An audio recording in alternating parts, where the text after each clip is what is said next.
Cancer Nation Radio. My name is Chris Irwin, and I, along with my co-host Kevin Hoyt, are cancer survivors. We're bringing a new show to the airwaves whose format is designed to help those affected by cancer.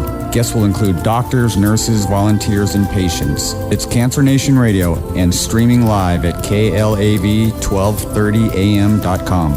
Cancer Nation Radio, Friday morning at 10. If you've been injured in an accident or been a victim of medical malpractice, you need maximum legal power. At Benson, Bertoldo, Baker & Carter, they are committed to providing their clients with the highest level of legal representation. When you select Benson, Bertoldo, Baker & Carter, you will have a team of experienced and highly skilled attorneys advocating on your behalf and fighting to protect your interests. Call Benson, Bertoldo, Baker & Carter at 702-228-2600, 702-228-2600, or visit BBBC Law.com. Benson, Bertoldo, Baker & Carter. Maximum legal power. I'm not afraid. Yeah. It's been a ride. I guess I had to go to that place to get to this one. Now some of you might still be in that place. If you're trying to get out, just follow me. I'll get you there.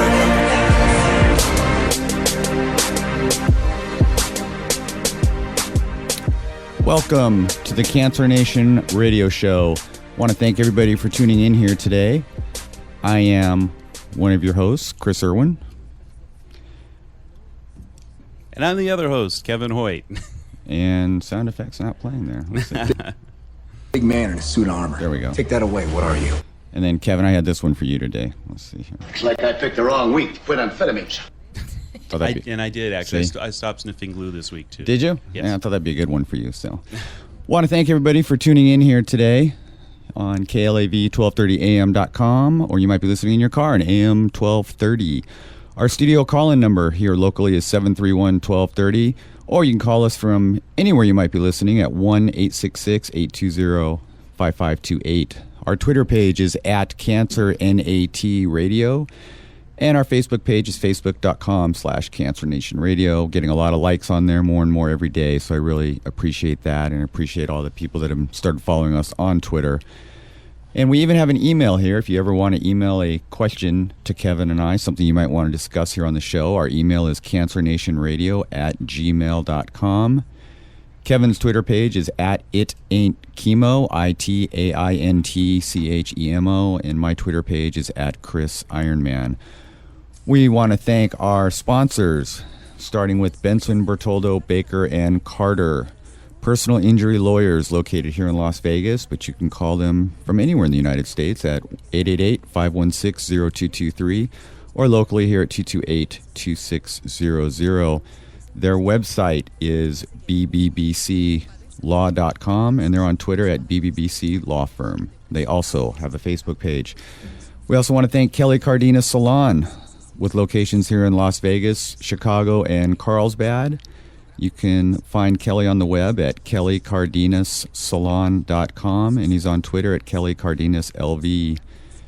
And last but not least, our sponsor, who probably has a pretty big weekend going on right now, MMAappearances.com. Book top-rated MMA celebrities to give your event a competitive edge. You can email them at info@MMAappearances.com, and they're on Twitter at MMAappearances, and they have a Facebook page as well. And while we're on that, really want to thank Rob Cardenas for being in the studio last week. I'm sorry, I keep forgetting. You were sick the day they taught law at law school. And his brother, Kelly Cardenas. It was a pleasure to have them in the studio, our sponsors, welcoming them here. Kelly, I thought last week, Kelly brought up a great point about haircuts and what chemo patients go through. And I wouldn't even thought to bring that up on the air, and I was blown away when he brought that up, but his understanding of what happens to people going through chemo and their hair follicles changing, and I just thought that was such a good point. Yeah, especially where he has such a professional background in it. It sounds like he's dealt with quite a few cancer patients that have come in, and for me, once my hair started to go, we just shaved it all off. Right. And that was the moment that I was like, oh crap, this is really happening to me. Yeah. So I mean, to have the perspective he has, and to have the understanding that when they come in to do this, it's a sensitive time for them, and it sounds like he really knows how to deal with them. So I think we're going to be bringing some cancer warriors his way, and maybe make the hair going away a celebration, and we're going into battle, and I think that's so. just gearing up for war. And isn't it interesting how Kelly has so much hair and yet Rob has none? Yeah, I want to say they're twins, but then one has dreadlocks and one shines when he goes into the sunlight. So Yeah. I don't know where to go Apparently with they that. sound alike. I mean, I had people tell me they sound alike. They on the do. radio. They actually do in some ways look a little alike, but yeah, they're Now, you know how they kind of sound alike? yeah. That's how you and Tom Moore sound. Oh, no, Tom. Yeah, I just deflated you, didn't I? Sorry about that. I'm better looking than Tom Moore. Okay, that's true. In uniform, I am. Yeah, he's a Chargers fan too. So, yeah. But with that, again, we want to thank Rob and Kelly very much for being here in the studio last weekend. Of course, for their sponsorship, because without them, we would not be here. And with that, let's do some shout-outs, as we always do, Kevin. Gonna, of course, give one to Haley, who we'll be talking about in great detail here shortly with our in-studio guests. But want to give a shout out to Stephanie Austin, who is doing very well in her battle right now. Got to say hi to Avery, Michael, my Xbox coach over there at Cure for the Kids, and Donovan, Janine, and Anna, who accompanied me with Donovan to the gym this past weekend. I'm going to talk about that here in just a minute. And of course, Linda down there at UCLA. Hope she's listening, giving her a very special shout out with her sister here in the studio joining us today. So all our shout outs there to people, and hopefully, might be missing somebody there. And if we are, sorry about that. Try to mention everybody that is hopefully listening and all the people that are close to our hearts.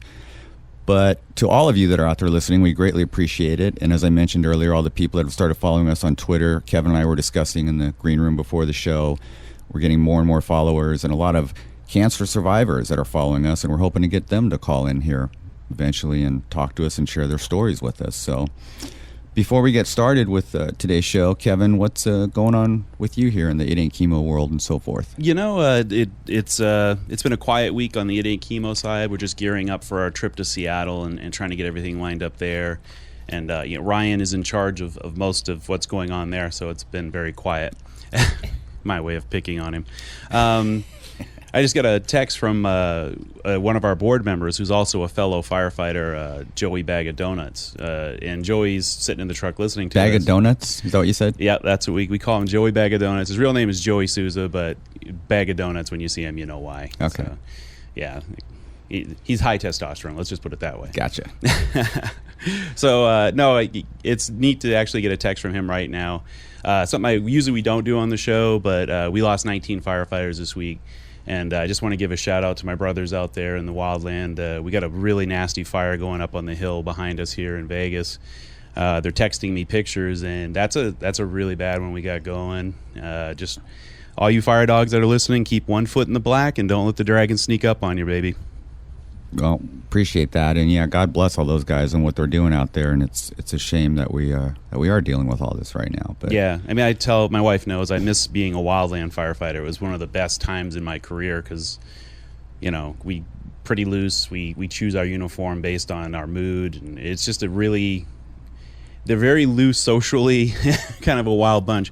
But on the fire ground, they're the most professional, most motivated guys and girls, and it's really hurting me to see this happen. Yeah. We lost 14 when I was a wildland firefighter at Storm King Mountain in Colorado, and I swore I would never see another major life loss fire like that. I just figured our equipment, our training was going to carry us, and we'd never have that happen again. And seeing what happened that day and knowing the circumstance was so close to what we went through up on Storm King, it just broke my heart.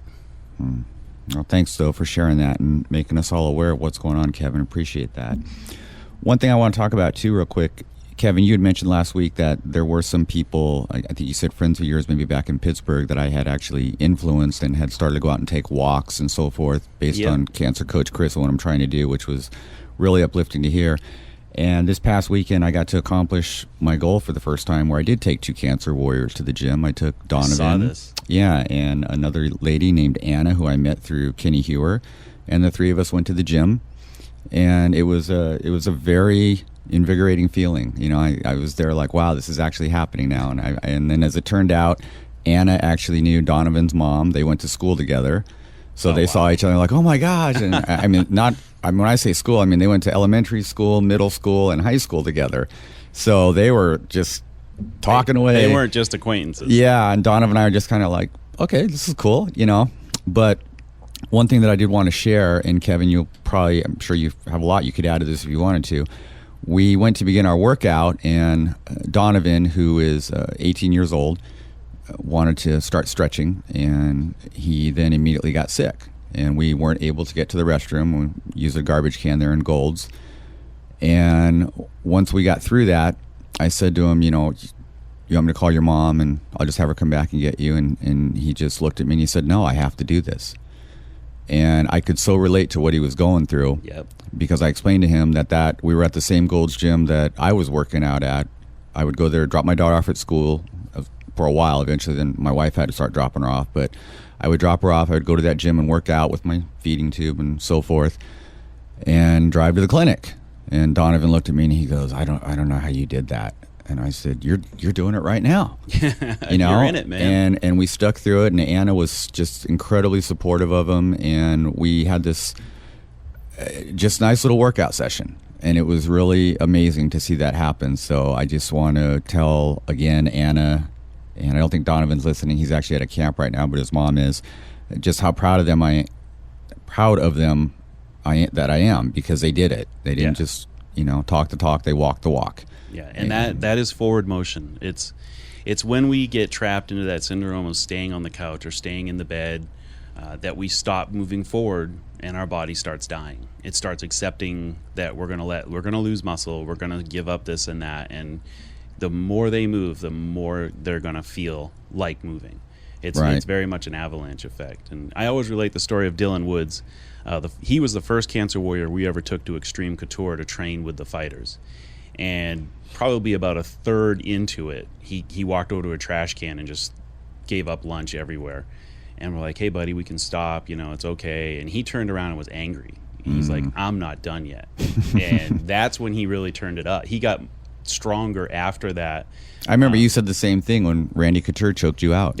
We woke you up and you said, "I'm not done yet." Most boring fight ever. I kept falling asleep. Right. Yeah. You went easy on him. No. So let's begin today's show here and do some introductions. I want to welcome my wife, Alicia Irwin, to the show. Hello. And Gina Wilson for being here. Thank you, Gina. Hi, Chris. Thank you for having me. You bet. It's an honor to have you ladies here. And as I've been promoting all week, we're going to discuss the perspective of what family members go through when their loved ones are battling cancer. And Gina, you and I basically met, were referred to each other through Haley Murray. Right. So let me ask first, how do you know Haley? How did you meet her? I know Haley from a former employment situation I was in. I used to be principal of a local school here in town, and Haley was a parent of children that attended our school. Okay. And so I've known Haley a number of years. I've also tutored her children privately. But besides the professional relationship, Haley became a friend. And so I consider her one of my tight network. I have nothing but the greatest respect and admiration for Haley and for the strength and courage that she demonstrates every day and the inspiration that she gives me and my family. Yeah, we all love Haley very much. And I'm sure she's drinking some water right now. Yeah, right, Kevin? And cringing that we're and not using loving her the name. attention. Yes. Exactly. That's right. Exactly Yeah, right. exactly. Yes, that's true. I actually I remember going to was it the Orleans and their gymnastics event going on, and knowing how Haley had been sick and Kevin been on your couch and just unable to move, and yet she was there running a booth. The girls are running around dolled up, and I was like, okay, I mean, my worst day of sick, and I cannot imagine how she just got up, got herself ready, and took care of those girls, and she just smiled and acted like everything was amazing. But inside, I knew I was just blown away that, I mean, her inner strength has to be just unimaginable just to be able to do all that. And she smiled the whole way, and the girls are happy, and her husband was there, and it was just like, wow. I was just really impressed that if she can do that, cancer is pretty much nothing. She can do that, but the truth is that Haley she's very real also. She's not a saint. She's not a super person. She's an ordinary person, just like you and me, in extraordinary circumstances. And she's showing what all of us, I think, have deep inside of us somewhere if we tap into it. This is not to take away from Haley in any way, shape, or form, but I think Haley is, in a way, a model of what we all can be and can do when facing this kind of adversity if we dig deep and find it. And when I look at her, that's what I try to remind my sister Linda of, is that when you want to despair, when you want to give up, when you want to say, I can't do this, there is something in you that is stronger than the cancer. That's true. If you find it. Yeah, that is very true. That's an excellent point. And when Haley first contacted me, because I've gotten this frequently, and Kevin's probably happened with you too, where you have somebody contacts you and says, I have a friend who you need to talk to, or they need to talk to you, and whatever. So initially, I thought you were the cancer patient, and then we began Facebooking each other, and then I found out it was about your sister and Linda. And at first, I didn't get a lot of response from Linda, which I understood, because a lot of people, when they're fighting this, they're not in the mood to respond and be social. And I don't want to mention any names, Haley, but Linda did start to respond to me, and we've been communicating through emails, and she was thrilled to death that we'd mentioned her last week on the show. But I wanted, if you could, before we take our first break, if you could talk briefly about Linda's battle and what it is she's going through, so our listeners are aware of. Absolutely. For roughly 12 years, my sister has been battling a disease with benign tumors called pleomorphic adenoma. They have been recurrent. The first one was enormous, wrapped entirely around her facial nerve. It was removed by the head of the head and neck department at UCLA, along with an excellent team.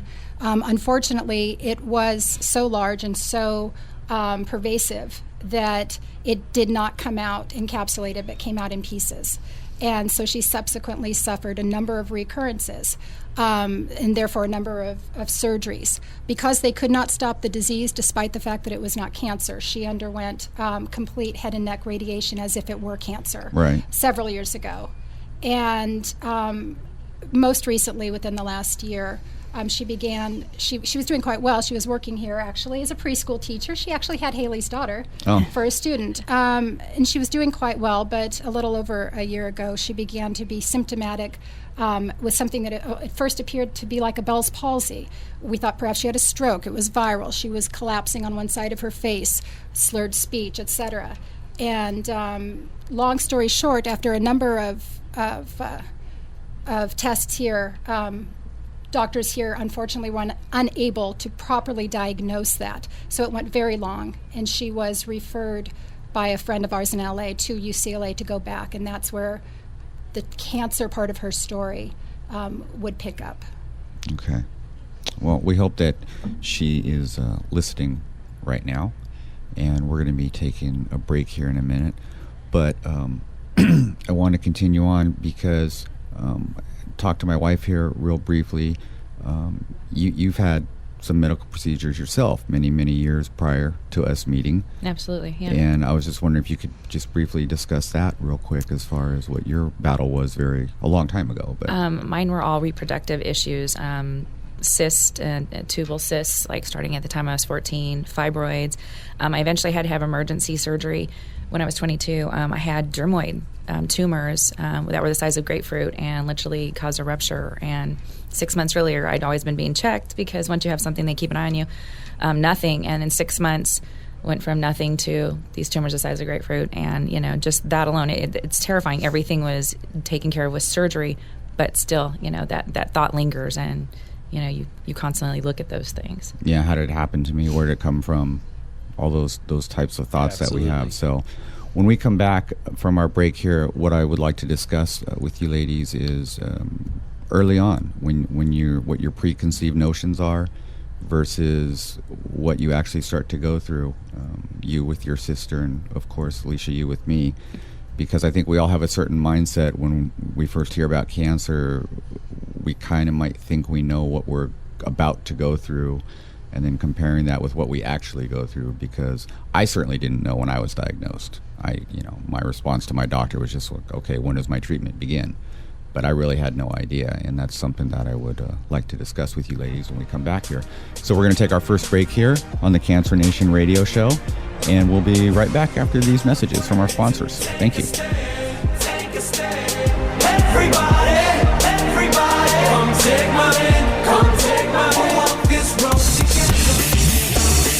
MMAappearances.com is the leading booking agency for mixed martial arts fighters. At MMAappearances.com, we offer one-stop access to the stars of MMA, and we pride ourselves on establishing and maintaining significant relationships inside the industry. If you would like to book an MMA fighter or personality for an upcoming event, please visit us at www.MMAappearances.com. You can also follow us on Facebook at MMA Appearances and Twitter at MMA Appearances. What do I like in a guy? I don't know, let me think. Dimples. I like tattoos, those are hot. Bandy, kind of edgy. Artistic guys. Very athletic. Well, preferably taller. Not crazy tall. He has to have hazel eyes. Green, blue eyes. Muscles. I kind of like him skinny. Yeah, lean and fit. You just gotta have swag. Smile is huge. Full lips. Juicy and kissable. He has to be smoke-free. Smoke-free for sure. Smoke-free guys are so much hotter. It's kind of a deal breaker. I only date smoke-free guys. I don't know, because his clothes will smell better. If we hang out, I don't want to stink like smoke. I've only dated smoke-free guys. The guys who smoke remind me of old man smell. Kissing's kind of big for me, and smoke-free guys are better kissers. I don't want to make out with an ashtray. Learn more at smokefreevegas.com. Sponsored by the Nevada Tobacco Prevention Coalition, with funding provided by the State Health Division Comprehensive Cancer Control Program, and aired in cooperation with the Nevada Broadcasters Association and this station. If you've been injured in an accident or been a victim of medical malpractice, you need maximum legal power. At Benson, Bertoldo, Baker & Carter, they are committed to providing their clients with the highest level of legal representation. When you select Benson, Bertoldo, Baker & Carter, you will have a team of experienced and highly skilled attorneys advocating on your behalf and fighting to protect your interests. Call Benson, Bertoldo, Baker & Carter at 702-228-2600, 702-228-2600, or visit BBBClaw.com. Benson, Bertoldo, Baker & Carter.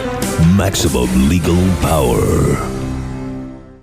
And I just can't keep living this way. So starting today, I'm breaking out of this cage. I'm standing up. We are back on the Cancer Nation radio show here on KLAVAM1230.com. If you at any point would like to call in and perhaps ask a question, comment, share a story, locally here in Las Vegas, the number is 702-731-1230, or you can call us from anywhere at 866-820-5528. Continuing with our guest today, my wife, Alicia Irwin, and our friend, Gina Wilson, and we're going to be discussing here what it is that family members of cancer patients go through.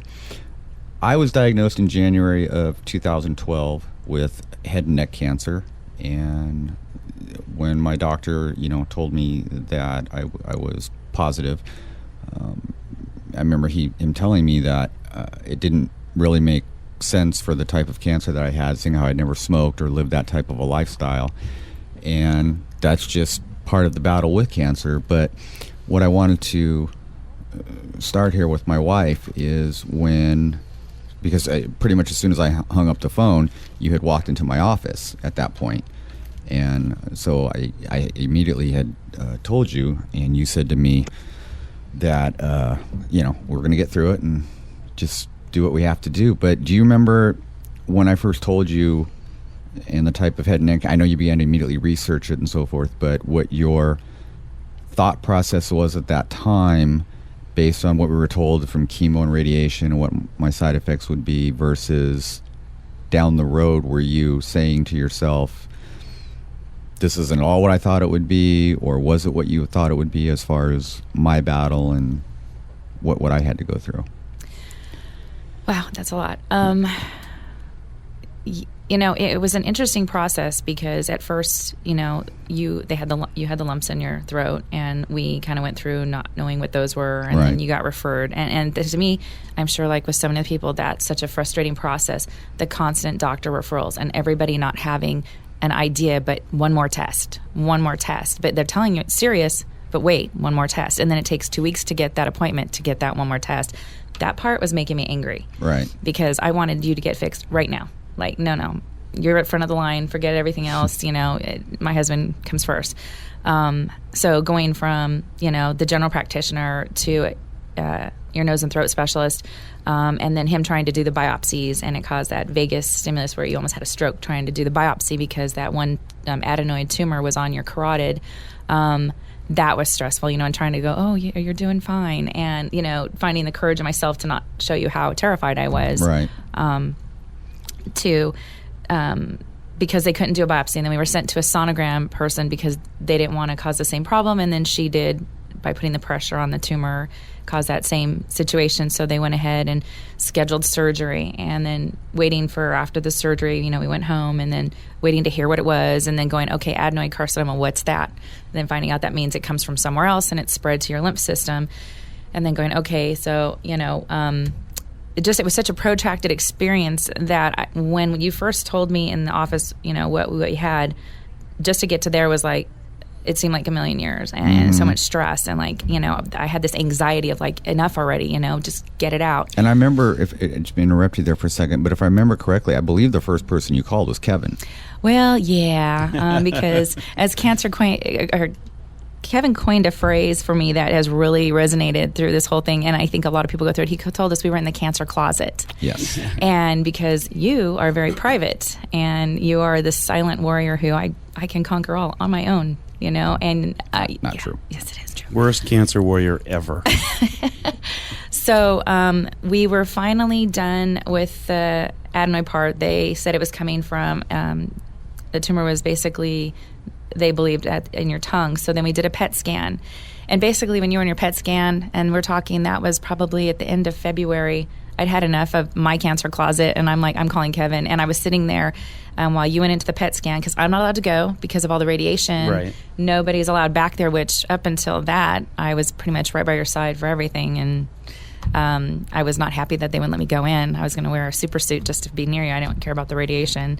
So I was looking around at all the people in there, and just kind of, it hit me. And so I called Kevin, and at first Kevin wasn't sure I was telling him the truth. Like, he couldn't, you were like... Yeah, I get the call sometimes from friends and, excuse me, cancer warriors and stuff.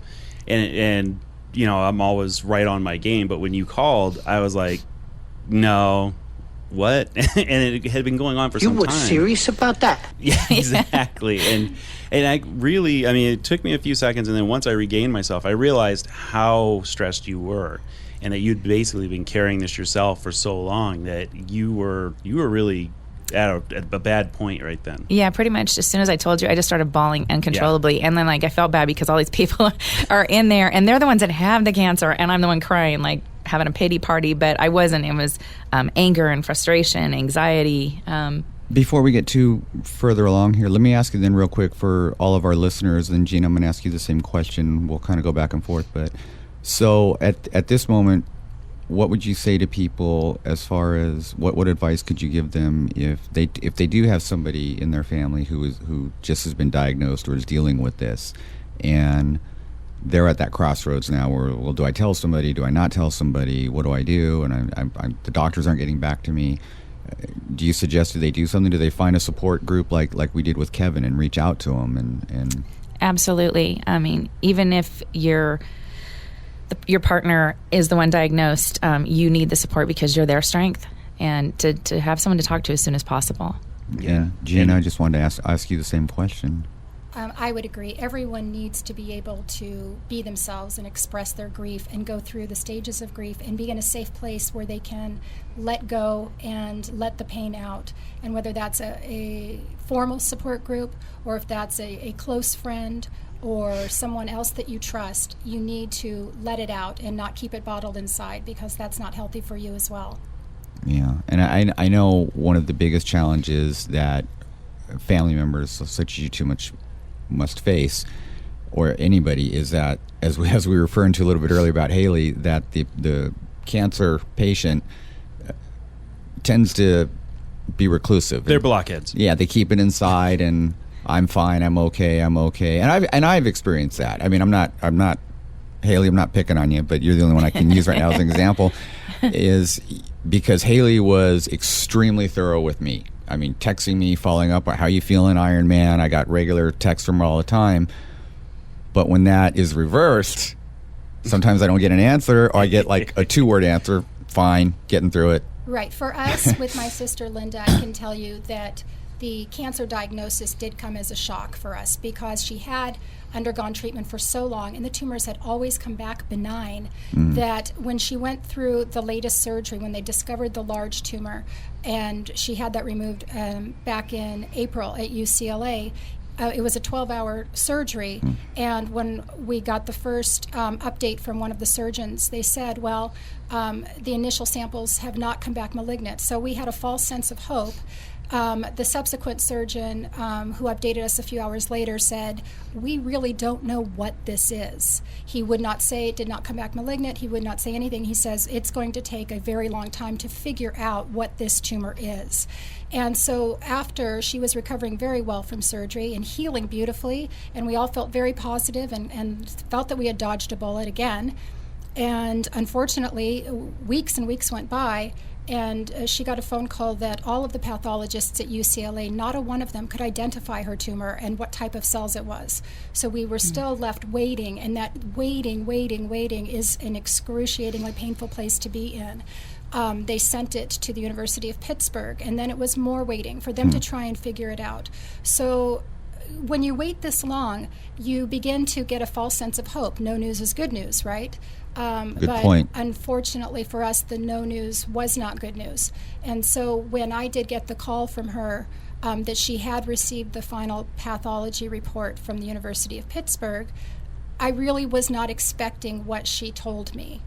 And so there's a shock that goes, takes over your body, where initially she's talking to me. I didn't cry, I didn't scream, I didn't anything. I just said, really? I was just left speechless. It was after I hung up the phone with her that it started to sink in, and then I had my breakdown, like Alicia's describing here. And then she went into the reclusion that you were describing, Chris, where, for a number of days and even weeks, it was very hard to reach her. She was processing it. She didn't want to return calls or emails. And so, we've gone through those stages of her coming to terms with this new reality. I told her last week on this show, and I wasn't kidding, Kevin and I will jump in the car and we'll drive down to UCLA. Yeah. So yeah, we're on that. So Linda, you better respond. You don't want me showing up in this kilt in UCLA.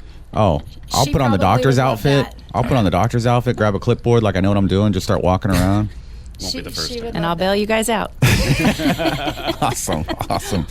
So, Alicia, getting back to you.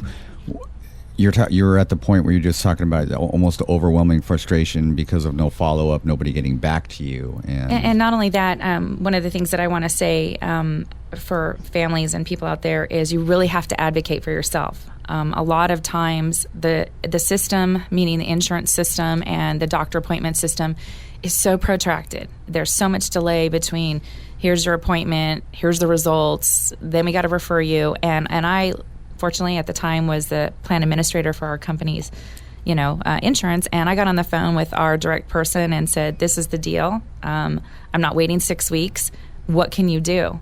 And he's just like, absolutely no problem.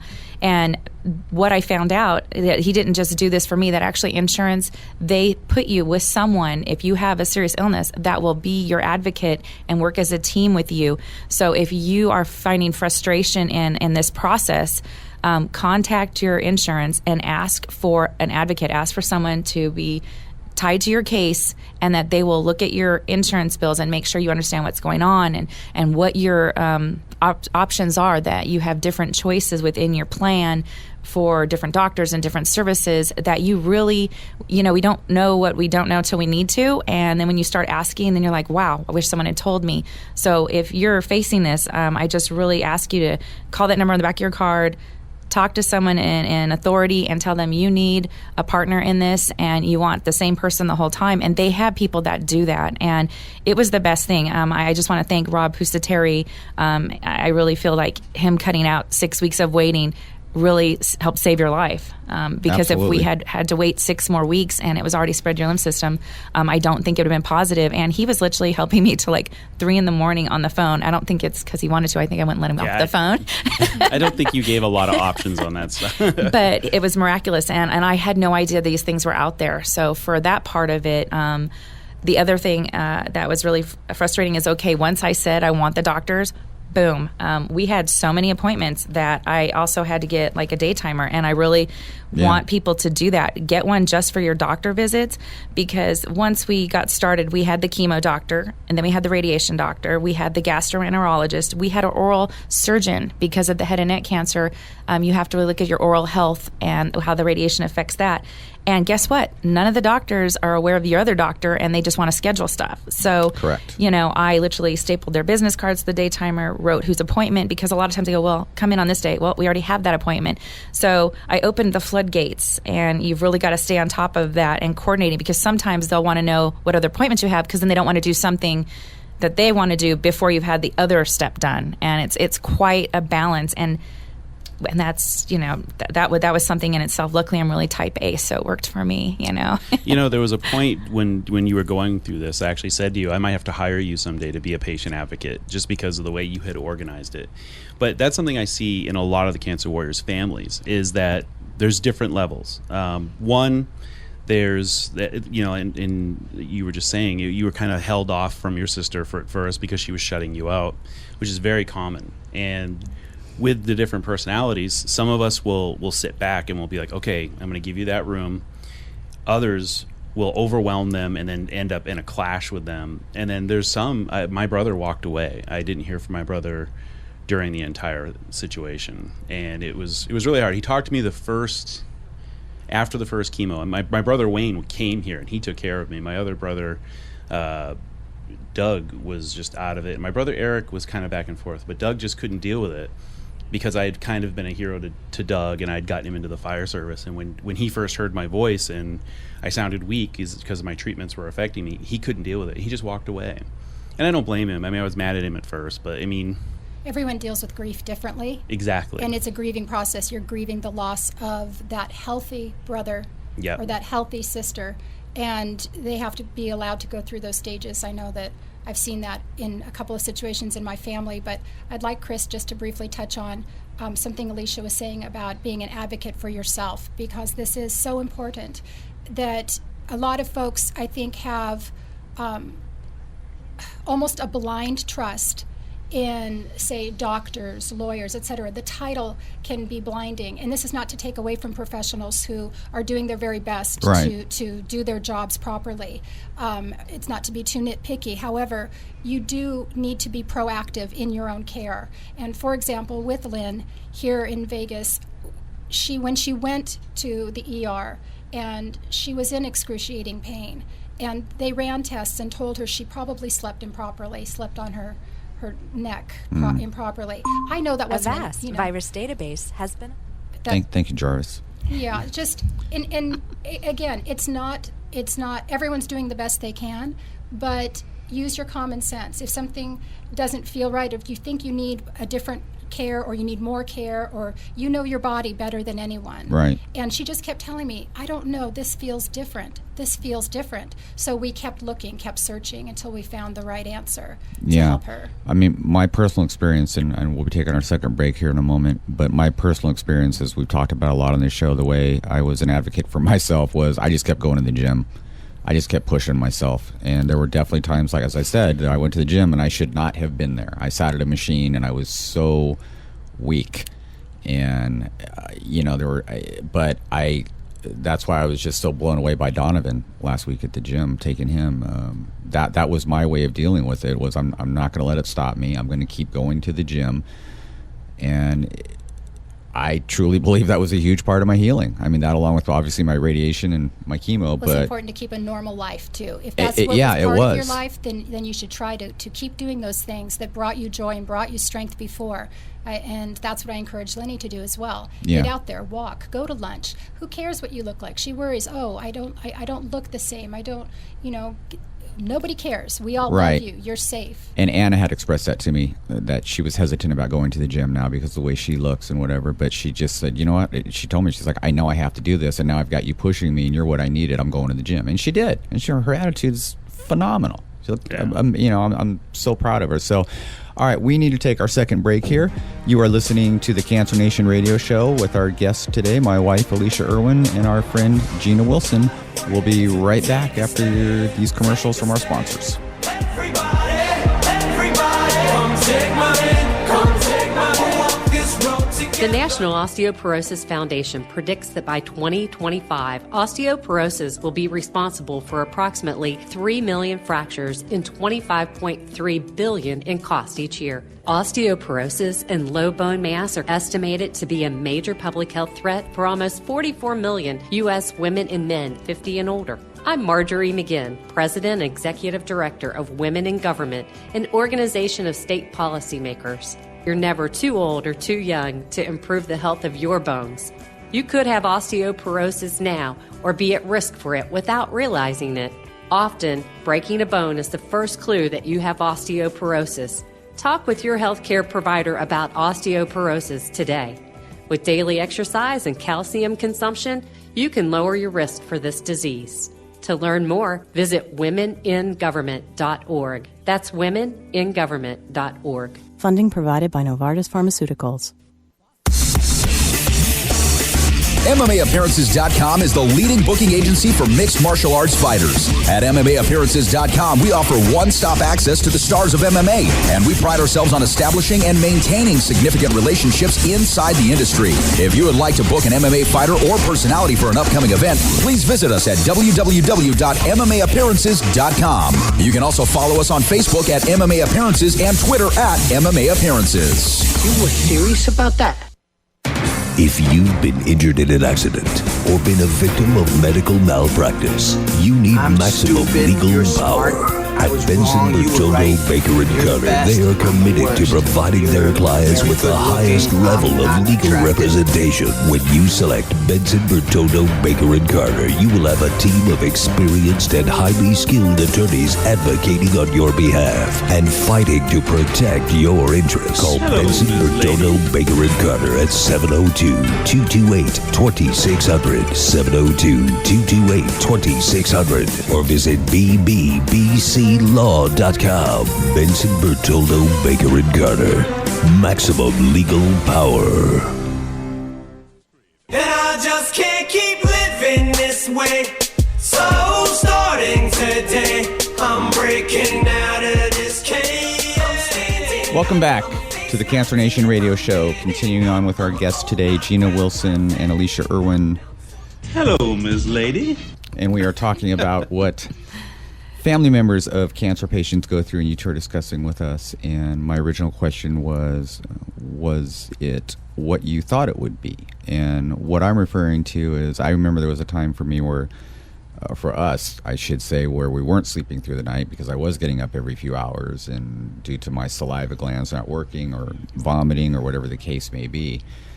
And I somewhere in there, I remember just kind of thinking like, So this is what it's like. Okay, well, if this is the worst it's going to be, I'm going to get through it. But what I wanted to ask you was, what were your thoughts at that time when we were going through it? Were you thinking, when is this going to be over? Is he really doing okay? Is he lying to me? I know you were thinking that. Yeah, I know you were thinking that. I actually talked to Kevin a few times because I'm like, you, if something bothers you, I don't know if it's shut down, but you put up a wall, and it's to put this face forward that you are fine, nothing can get to you, you're in charge, you're kicking butt, taking names. And the hard part is that with us as husband and wife, you didn't have to do that. And right. But at the same time, I didn't want to call you out on it because I know that's what was getting you through. I'd be like, cry or something, And I didn't. Then if I said that, I was afraid, well, what if he does cry, And so, I have Post-it still in my day timer that I put composure, emotions interfere with judgment, make my family secure. And that was like my little mantra is like, for me not to cry because, I cry pretty much every time something comes up. I get emotional about it. And, but making everyone secure, it wasn't what I thought, because even when I started putting together my day timers and organizing all your appointments, because that was my way of controlling this situation that I had no control over. Right. And you going to the gym, even when there were days when I was like, okay, it took you 20 minutes to put your outfit on, your sweats, your tennis shoes. I was tying your shoes. I didn't want you to go, but I didn't want to take that from you, because I'm like, if he has the ability to get out of bed and go do this, then go. I was going to worry because I kept thinking I'm going to get a call from the gym, come get your husband, something, but you went, and I was proud of you. I worried about you driving, just so many things. It wasn't anything like I thought it would be. It was.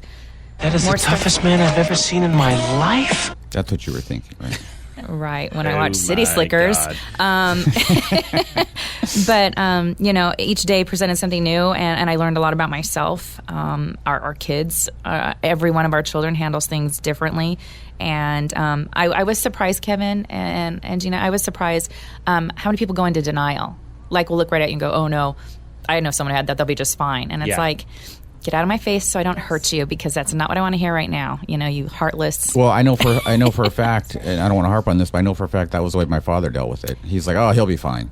Yeah. I remember him standing in my office and saying something similar, and I'm like, it's your baby boy, reach out to me, put your wall down. And people were just different. And that was another element that I hadn't anticipated, because once we did come out of the cancer closet, it was an onslaught, and it was what I would call an avalanche at that point. Yeah, and people were like, "Did you know Chris had cancer?" And I'm like, "Yeah, I did." Well, why didn't you say something? I'm like, "Well, legally, I can't." I had to tell you not to tell him, so that when Chris told you, you would act surprised. And apparently, you don't do a good job acting. Oh, come on! Because the first thing he said, he's like, "You told Kevin." He goes, Kevin, I have cancer.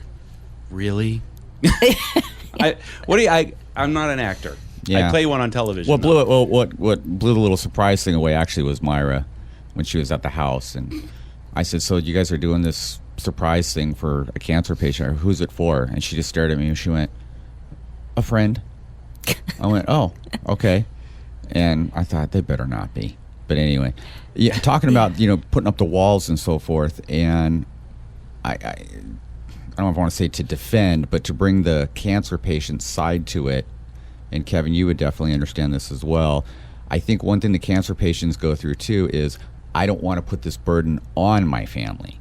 So I know I wasn't trying to put on an act. I clearly let if I need to go to the ER, so I was just like, I'm weak. Or it did take me 20 minutes to get dressed or whatever. But at the same time, I know when we're going through it, we don't want to make that experience worse on our family members. And I don't know if you've experienced that early on with your sister, if she just tried to maybe put on a front or... That is completely typical of my sister, Linda, because she is always worrying about everyone else before herself. Right. It's just part and parcel of her character and her personality.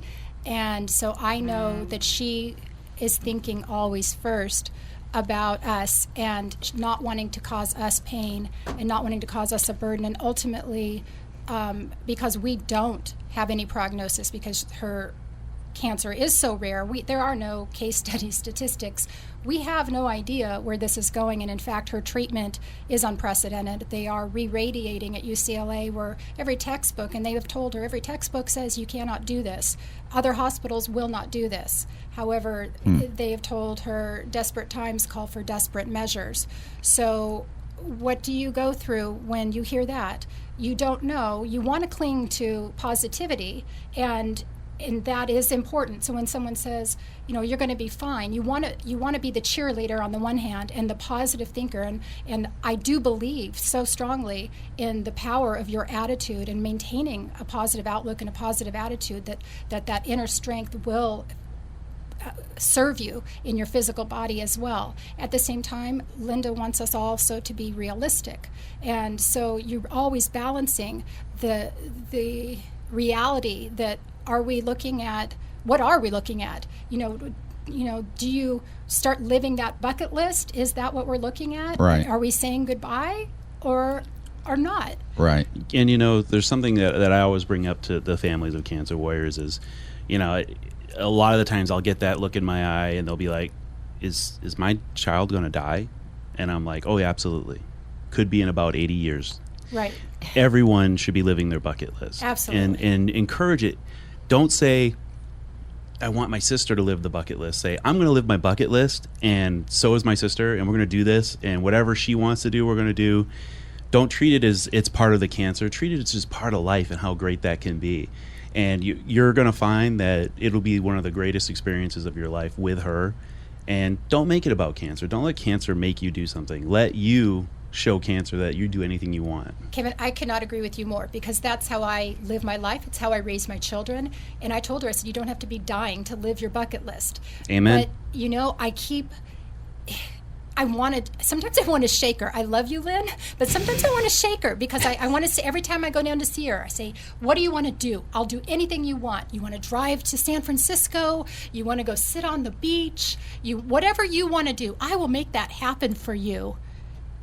And sometimes she just doesn't want to do anything. Right. And then I try to understand, okay, she's not in that place. She just doesn't want to do anything. And so it's frustrating as a family member. Can you tell me something in California that would be on your bucket list? That I haven't something already done. That you want to do? You're hearing silence because I am one of those. Who's lived it? Is there get-em something people. you've done that you want to do again? Is there a beach you so- want to sit on? Or you want to go see the seals? Or There's so many things. I think that I would love, the one thing that I haven't done is I'd love to return to Catalina Island, where we spent some summers when I was a child. My family members do that. I haven't done that. Can your sister do that? Can she get out for that long? I don't know that she'd want to. And No. you see- I'm not could want. she? Can she? Right now, yes. But see, right now she's just begun radiation again. So. Well, can she leave the facility for that long? Is what I'm asking. Oh no. Well, she's every day right now. So. Fine. Is there something closer that she can go do with you? Here's the thing: your sister's a pleaser. She's looking She is a pleaser. to make people feel better. She doesn't want people to concentrate on her. So you have to go to your sister and say, "I need you. I want to do this thing, and I don't want to do it alone. And you're really the only person that can do this with me." And say, "Please come with me. Do this for me." And let her go and let her have the experience thinking she's helping you, but live with you. I'll tell you, Kevin, it's funny. When you say it that way, the one thing that I want to do with her, she used to live with me many years ago when I lived in Dallas. And there's an Italian restaurant we used to go to and get pizza, the best pizza in the world. And I've lived in Italy, and this place is still probably the best pizza in the world. And I told her, I said, we're going back there. We're going to go back to Dallas. We're going to go to this restaurant, and we are going to have pizza. She'll commit to that with you. If it's something that's in your heart, she wants to make you feel better. And it's her not concentrating on her, it's her concentrating on you. And that's where you're going to find out that cancer warriors really shine. When they can help you and they cannot be thinking they're helping themselves, they really come out. I've tricked Haley so many times. I've tricked so many cancer warriors so many times into doing things that was for me. And it's always great, and it always. We've blown the trick now here, haven't we? 'Cause Yeah. I know she's going to hear us. Oh crap! She's listening. I forgot. We All right, disregard anything Ferguson said. We're wrapping up here, which is why I think we're going to be going to a 2-hour show, Kevin. What do you think about that? Yeah. Go to a 2-hour show. I'm going to have to really talk it over with my family. It's now that the show is later, and then we're going to add 2 hours to it. And very often, I tried to do most of my volunteer time during my lunch hour during the week. And, the fire department is very cued in on, don't go long or anything like that. And I used to be right behind Nathan Adelson Hospice, so I could just literally 6 minutes over, spend some time and come back. So I'm kind of losing a lot of volunteer time and IAC time. So, I want this show to be stronger, but we'll have to see, man. We'll find a way to make this work. Let's make the public call in and decide if they want it to be longer. Yeah, we'll find a way to make this work. We have a page, people so, post. In our last minute here, ladies, I just want to recap the main point you guys talked about as far as what family members can do. Find support groups. Contact your insurance company. Big advocate point, right? For yourself. Advocate for yourself. For your loved one. Yeah. And anything else that or you the want? social worker at your hospital. I know for us, UCLA has Amen. provided wonderful social workers. Yeah, we're having a social worker on the show actually in a couple of weeks who works with the Caring Place, and she's going to talk a lot about what they do. But I just want to give you guys any just last second there to anything you want to shout out to any family members. Is there anything else that just want to make sure we're not leaving anything out? But I think you brought up some amazing points. Be a good listener. Just be there. Sometimes you don't have to do or say anything. Just be there. Right. Love them. Absolutely. Yeah. And love each other. Live in the moment.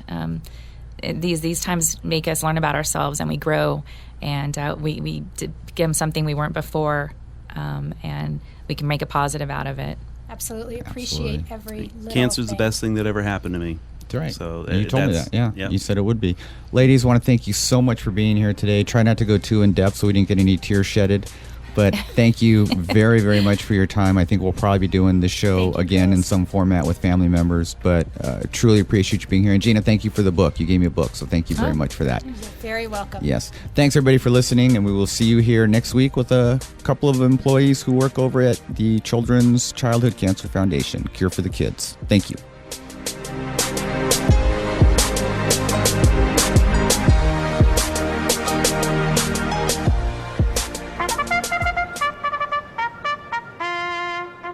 Truth is, I am Irwin.